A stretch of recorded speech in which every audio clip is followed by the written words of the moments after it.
बड़े नारे लगा लिए कि दूध मांगोगे खीर देंगे, कश्मीर मांगोगे तो चीर देंगे।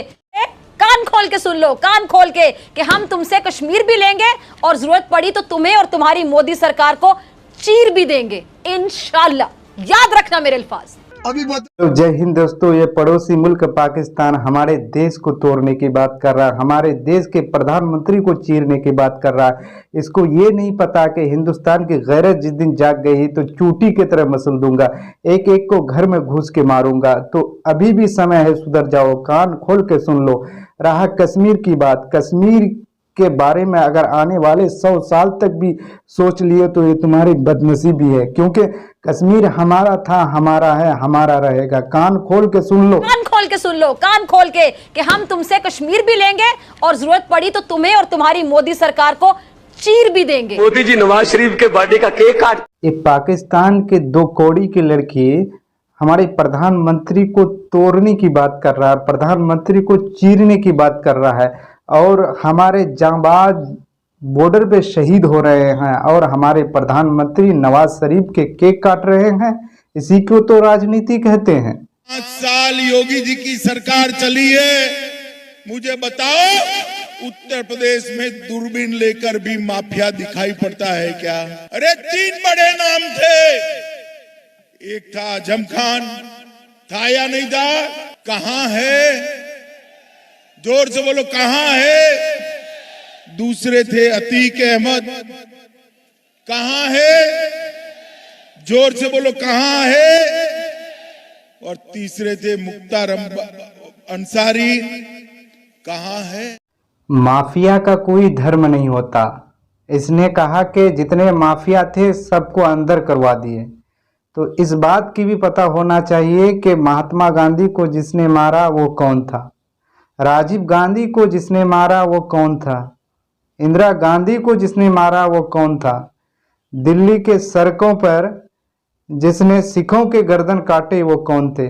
इस बात को सोचना चाहिए, तभी बताना चाहिए कि इस देश में कहीं भी माफिया का कोई जाति नहीं होता है, कोई धर्म नहीं होता है, वो किसी भी धर्म से हो सकता है।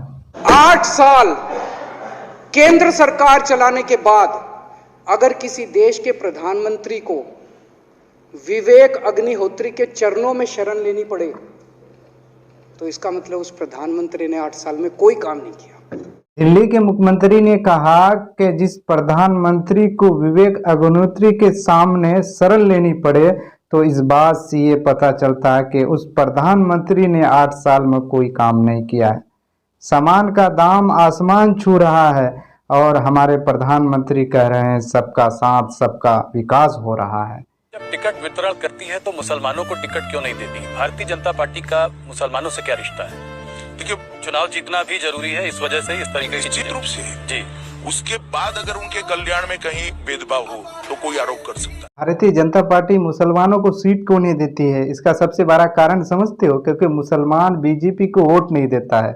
मुसलमान अमित शाह जी ने कहा कि चुनाव जीतना भी जरूरी है, ये भी तो देखना होगा कि चुनाव में वोट कौन देता है। अगर चुनाव के बाद उसके साथ कोई भेदभाव हो तब बता सकता है। मैंने सोचा यार सब चाय वाले हैं तो एक चाय वाली भी होनी चाहिए ना। घर से ये बोल के कि ठीक है हम पढ़ाई लिखाई करने जा रहे हैं, लेकिन माइंड सेट था कि पटना जा रहे हैं तो चाय का दुकान खोलना ही खोलना है। ग्रेजुएशन करने के बाद एक लड़की चाय बेच रही है, एक लड़की चाय बेच रही है, इससे सबसे अच्छी बात क्या हो सकती है? दिल्ली के मुख्यमंत्री अरविंद केजरीवाल ने कहा कि जिस प्रधानमंत्री को विवेक अग्निहोत्री के चरणों में शरण लेनी पड़े तो इस बात से ये पता चलता है कि उस प्रधानमंत्री ने 8 साल में कोई काम नहीं किया है।